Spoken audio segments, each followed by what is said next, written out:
기도드림심으로 새벽 기도를 시작하도록 하겠습니다. 사랑이 많으신 하나님 아버지 감사드립니다. 아침에 주의 인자하심을 바라보게 하시며 주의 말씀으로 통해서 우리의 영혼을 깨우며 우리의 생명을 다시 살게 해주심 감사드립니다. 주의 말씀을 통해서 하루를 살고 찬양하고 경외에 올려드리는 삶을 살 수 있도록 붙들어 주시옵소서. 우리 모든 성도님들의 삶을 이끌어 주시옵소서. 감사드렸고 예수 그리스도 이름으로 기도드렸습니다. 아멘. 오늘 하나님께서 주신 말씀은 시편 65편 1절에서 13절 말씀입니다. 시편 65편 1절에서 13절 말씀입니다.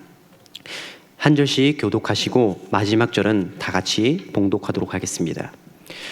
하나님이여 찬송이 시온에서 주를 기다려오며 사람이 서원을 주께 이행하리이다. 기도로 들으시는 주여 모든 육체가 주께 나아오리이다. 죄악이 나를 이겼사오니 우리의 허물을 주께서 사하시리이다. 주께서 택하시고 가까이 오게 하사 주의 뜰에 살게 하신 사람은 복이 있나이다. 우리가 주의 집 곧 주의 성전의 아름다움으로 만족하리이다. 우리 구원의 하나님이시여 땅의 모든 끝과 먼 바다에 있는 자가 의지할 주께서 을을 따라 어미하신 일로 우리에게 응답하시리이다. 주는 주의 힘으로 산을 세우시며 권능으로 띠를 띠시며 바다의 설렘과 물결의 흔들림과 만민의 소요까지 진정하시나이다. 땅 끝에 사는 자가 주의 징조를 두려워하나이다. 주께서 아침 되는 것과 저녁 되는 것을 즐거워하게 하시며 땅을 돌보사 물을 대어 심히 윤택하게 하시며 하나님의 강에 물이 가득하게 하시고 이같이 땅을 예비하신 후에 그들에게 곡식을 주시나이다. 주께서 밭고랑에 물을 넉넉히 대사 그 일항을 평평하게 하시며 또 담비로 부드럽게 하시고 그 싹에 복을 주시나이다. 주의 은택으로 한 해를 관시우시니 주의 길에는 기름 방울이 떨어지며 들의 초장에도 떨어지니 작은 산들이 기쁨으로 띠를 띄었나이다. 초장은 양떼로 옷 입었고 골짜기는 곡식으로 덮였음에 그들이 다 즐거이 외치고 또 노래하나이다. 아멘. 아멘. 시편의 어느 부분 처음, 중간, 끝 얘기하는 바가 뚜렷하고 이야기가 진행하는 데 있어서 잘 이해가 되는 부분이 있습니다. 그런데 어느 시편의 이야기는 처음 이야기, 중간 이야기, 끝 이야기가 다 따로 떨어져서 이해가 되지 않고 무엇을 말하고 싶은가 궁금증이 생기기도 합니다. 오늘 시편 65편을 읽어보았을 때 그러한 이야기가 오늘 시편 65편인 것 같습니다. 처음엔 성전에서 하나님을 찬양하고 죄를 사해 주시는 하나님을 경배합니다. 그런데 끝으론 농사를 이야기가 진행되면서 마칩니다. 이것이 무슨 관련이 있을까? 다윗이 이 시를 부르면서 어떤 마음으로 시를 지었고 이후에 백성들은 시를 찬양으로 따라 부를 때 어떤 마음으로 불렀을까? 오늘 저와 여러분들이 이 말씀을 읽고 묵상하고 기도할 때 어떤 마음가짐으로 주님께 나아가야 할까를 함께 배우고 또 나누고 은혜 받는 시간이 되기를 간절히 소망합니다. 먼저 시편 65편 1절 말씀을 함께 읽어보도록 하겠습니다. 시작. 하나님이여 찬송이 시온에서 주를 기다려오며 사람이 서원을 주께 이행하리이다. 아멘. 본문에서는 하나님께 찬양과 경배를 올려드리기 이전에 기다리고 있는 다윗의 모습을 기록하고 있습니다. 여기서 기다린다라는 의미는 침묵한다라는 의미입니다. 하나님께 찬양을 드리려 하기 이전에 우선 잠잠히 하나님을 신뢰하며 기다리고 있는 듯한 시인의 모습을 기록하고 있습니다.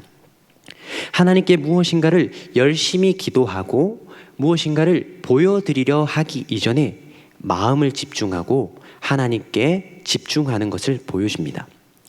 찬송이 기다리오며 라는 이 문자적인 의미는 당신 앞에서의 침묵, 고요함이 곧 찬양입니다 라는 의미입니다.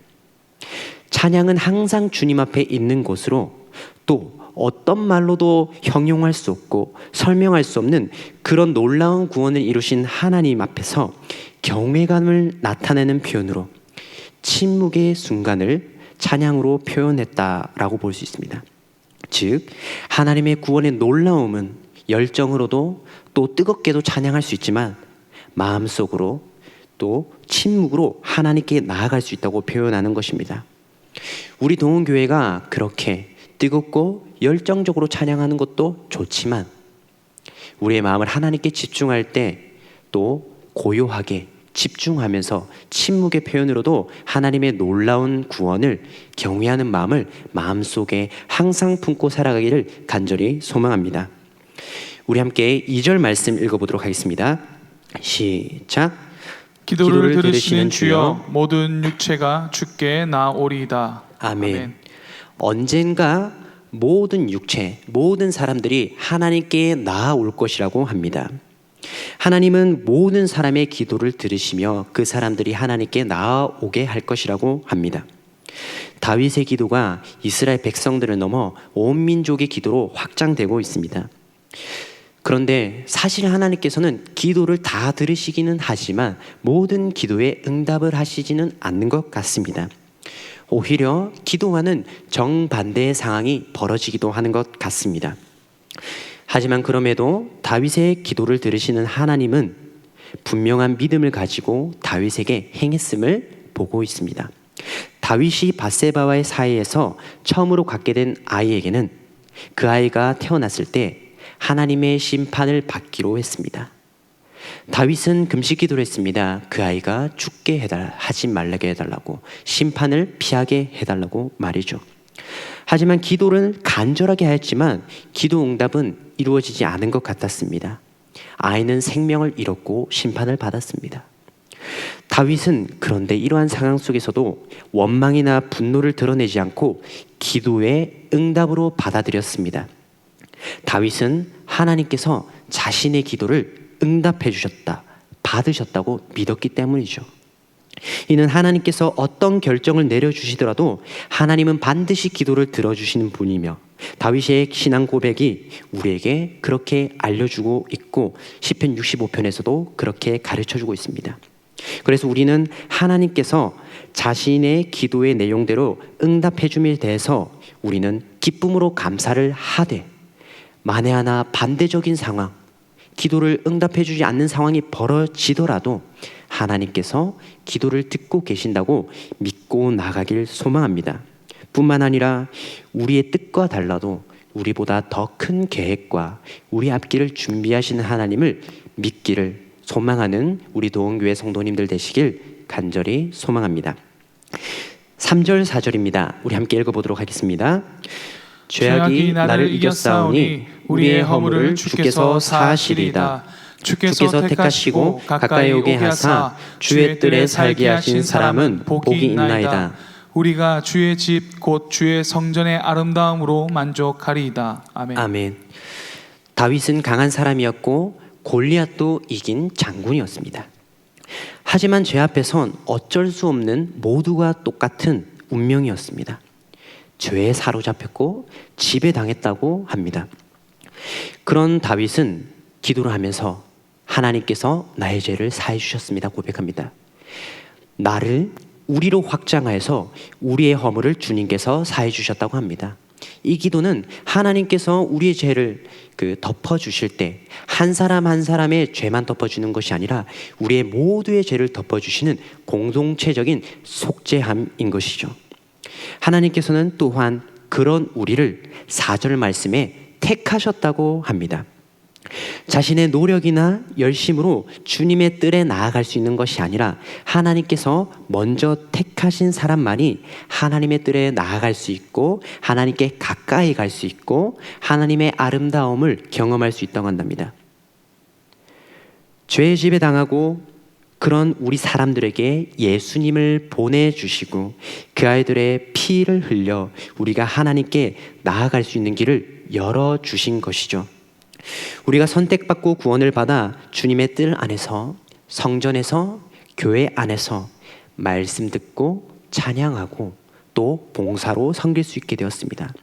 이는 우리가 하나님을 선택한 것이 아니고 우리가 하나님을 믿기로 선택한 것이 아니고 교회 가기로 선택한 것이 아니라 하나님께서 우리를 선택하셔서 부르셨다고 하는 것이죠. 모든 육체가 하나님께 나아갈 수 있는 가능성은 있지만 모든 사람이 그 예수님의 길을 통해서 하나님께로 갈 수는 없는 것 같습니다. 바로 독생자 예수 그리스도의 피로 말미암아 하나님께 선택을 받아 나아갈 수 있게 되었기 때문입니다. 이를 다시 한 번 더 생각하면서 우리가 선택받은 하나님의 백성이며 구원받았다는 사실을 기억하길 소망합니다. 이제 5절에서 8절 말씀을 교독해서 읽어보도록 하겠습니다. 우리 구원의 하나님이시여 땅의 모든 끝과 먼 바다에 있는 자가 의지할 주께서 을을 따라 어미하신 일로 우리에게 응답하시리이다.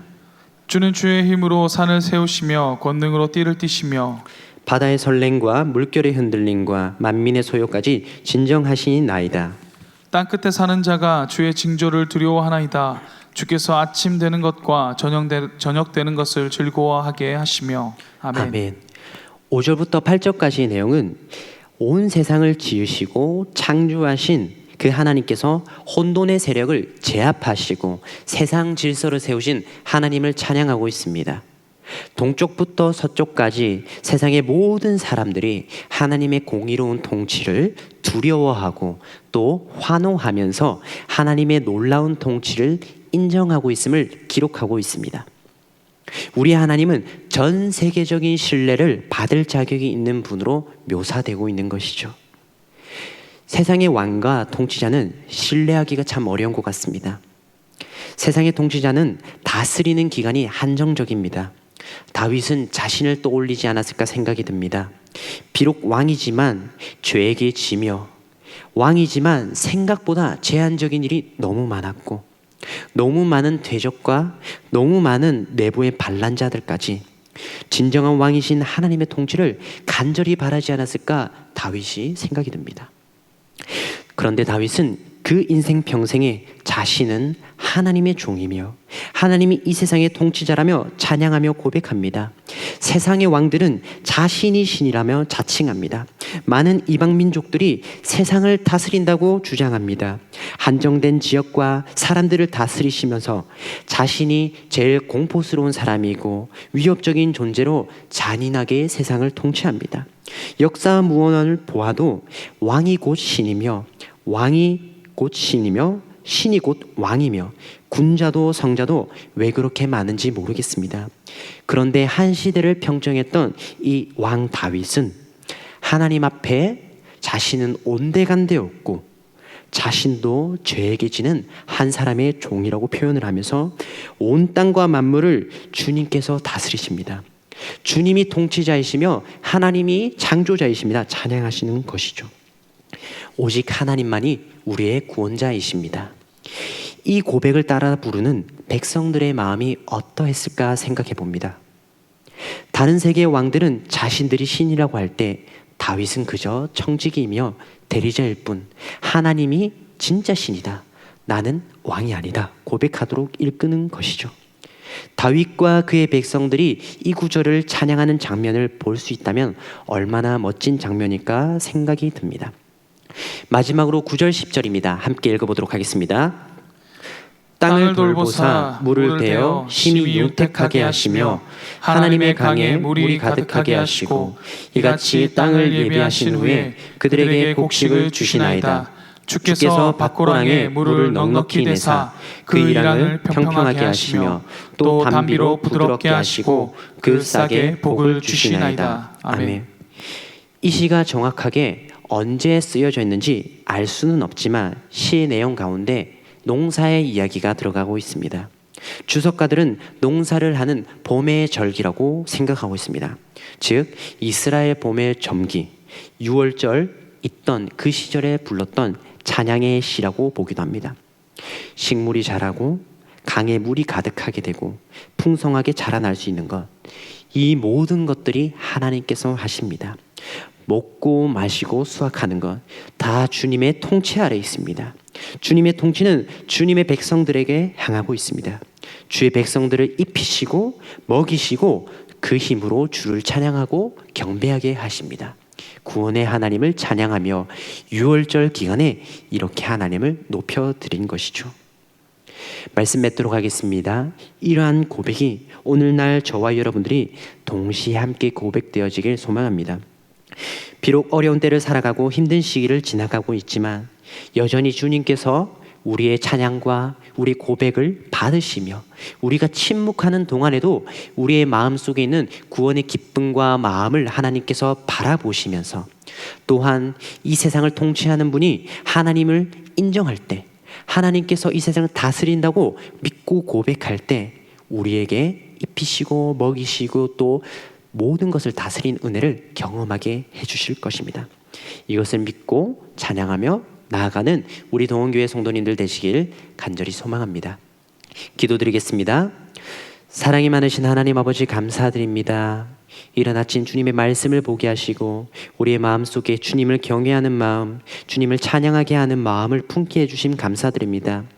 어떤 일이 있어도 우리가 침묵하는 순간에도 주님을 경외하는 마음을 놓치지 않게 하여 주시고, 다윗은 자신은 그저 주님의 종이라고 고백하고 하나님의 통치자로 인정하며 올려드릴 때 그의 백성들이 함께 하나님을 왕으로 고백하였습니다.